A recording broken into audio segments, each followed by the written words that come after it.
laki-laki itu suka sekali dengan, maafnya ngomong, bau dari kemaluan wanita. Itu dia sangat suka.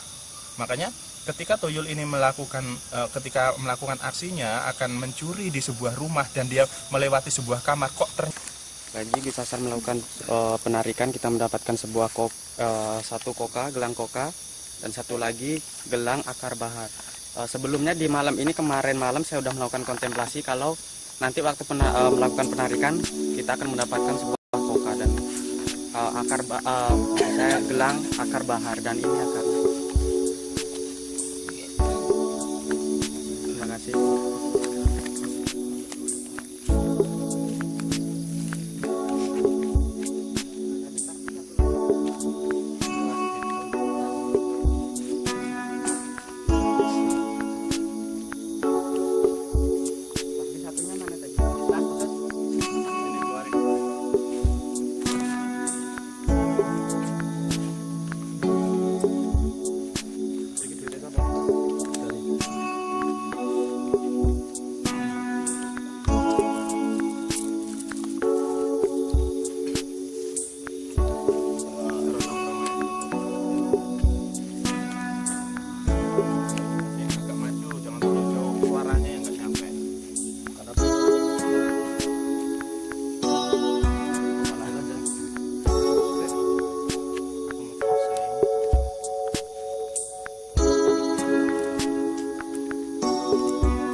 Baik pemirsa, untuk sesi terakhir ini tadi kita sudah melakukan beberapa scan, mulai dari awal kontemplasi, penarikan beberapa sosok-sosok yang ada di Gunung Bayat ya, karena kemarin sebelumnya saya, Pangeran, dan Mas Eko itu mengadakan napak tilas ziarah, dan di sana ketemu dengan sebuah perihal yang berkaitan dengan pesugihan, padahal itu di area sebuah makam aulia atau di makam orang alim. Ternyata kok di lingkungan situ ada pesugihannya, dan kami tertarik untuk mengungkap sebenarnya ada apa, pesugihan apa, dan tadi sudah kita lakukan pengungkapan dan alhamdulillah bisa berjalan dengan lancar.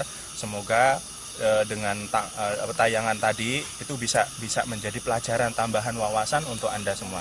Dan di sela-sela pengungkap tabir tadi itu ada sosok tuyul, karena gerbang gaib itu tadi terbuka. Itu tuyul itu ada di daerah Jawa, cuman dia karena gerbang gaib terbuka di sini, dia main ke sini gitu, pengen tahu, pengen lihat. Dan ini tadi oleh Pangeran ternyata ditarik ya, tuyul itu sebenarnya disimpan di dalam sebuah patung ya, medianya ini patung dari Kuningan.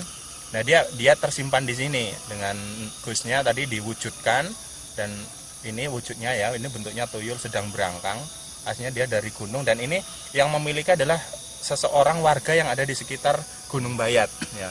Dan ada tambahan pelajaran yang dapat kita ambil tadi dari masalah tuyul ya. Umumnya tuyul adalah tugasnya mencuri, mengambil uang, ngambil harta, main-main. Dan ada satu lagi yang memang jarang terungkap, yaitu bahwa tuyul juga iseng ya. Iseng, maafnya ngomong, bukannya ini jorok.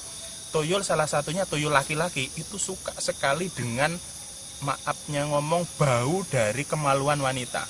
Itu dia sangat suka. Makanya ketika tuyul ini melakukan aksinya akan mencuri di sebuah rumah dan dia melewati sebuah kamar, kok ternyata di kamar itu ada seorang wanita, entah itu gadis, entah itu sudah tua. Kok misalnya itu roknya terungkap dan amitnya ngomong, celana dalamnya nampak, atau misalkan dia tidak menggunakan celana dalam, itu nampak, dia akan tertarik ke situ untuk mainan ya, entah itu dicium-cium, entah itu dipegang-pegang, dia akan sangat suka.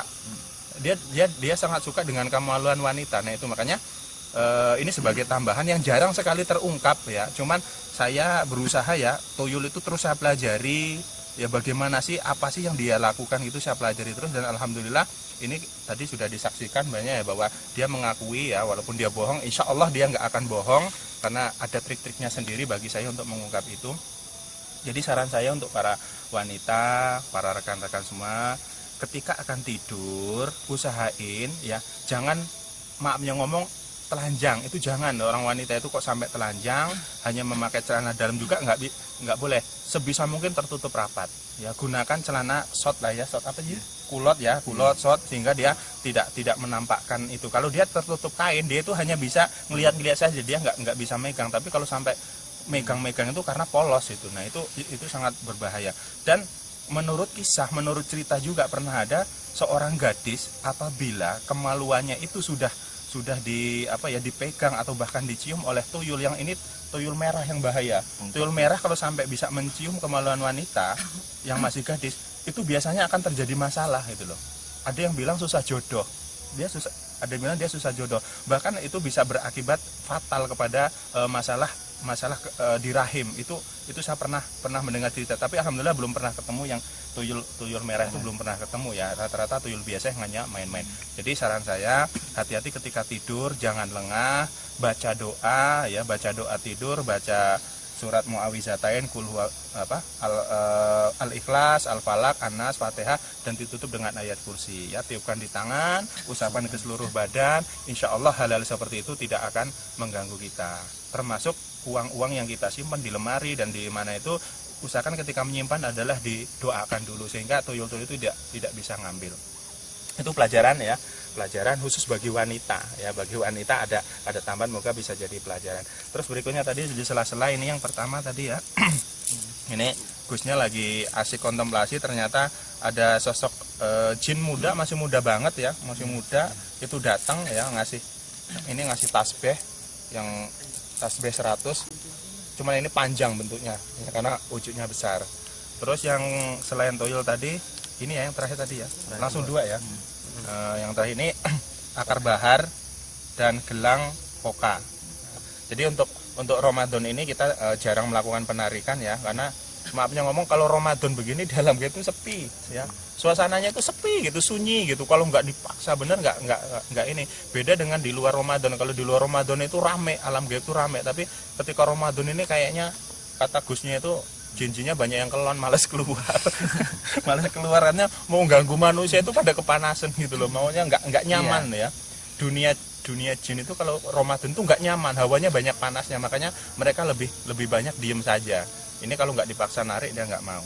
Oke, untuk malam ini di sela-sela Ramadan kita nggak terlalu bisa banyak melakukan ungkap tabir, apalagi genam pusaka, karena memang waktunya itu tidak tepat di bulan Ramadan. Semoga ini menjadi awal, bisa menjadi tambahan pelajaran untuk semuanya, terutama untuk kami semua, dan kami mohon maaf dari awal hingga akhir ada kekurangan, ada kekeliruan, ada yang tidak pantas.